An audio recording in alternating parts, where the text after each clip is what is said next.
Two people died in an early morning fire on Buffalo's east side. Good evening. Officials say it started around 4:30 this morning on Curtis Street. That's where we find News 4's Allie Ingersoll. She's live with more on what happened. Allie? Callan, this is all that's left of a house where an early morning fire tore through this morning, killing two men who are ages 58 and 64. Several others were able to get out of the house, but people in the community are saying that this loss and their deaths is weighing heavily on them tonight all around the neighborhood. It's just a big loss. It's a big loss. Tony lives down the street from where the fire broke out around 4:30 this morning at a rooming house on Curtis Street. One of the individuals woke me up. I thought he was saying that he was telling me that I was on fire, and yet he was seeking help. Aggressive interior attack. Crews got inside. Fire became untenable. Conditions became, worsened. Persons had to be pulled. Our crews had to be pulled out.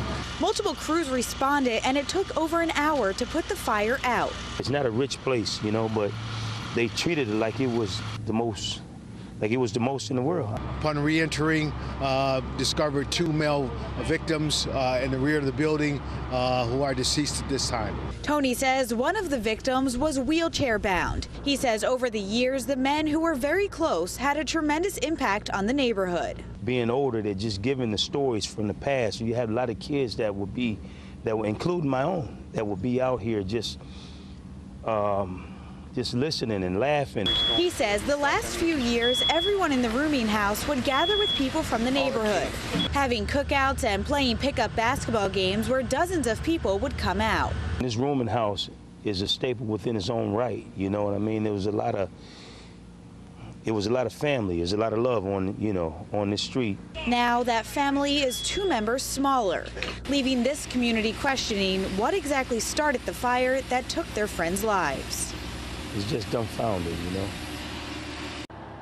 Fire crews have just returned back to the scene now. We are told that they are set to return here on Tuesday to tear this house down. Now, this investigation is still continuing to figure out what exactly did cause this fire. The Red Cross was able to come in here earlier today, helping some of the people living inside. And they said they were talking to us a little earlier today, telling us that they're extremely grateful for that tonight. Reporting live in the East Side, Allie Ingersoll, News 4.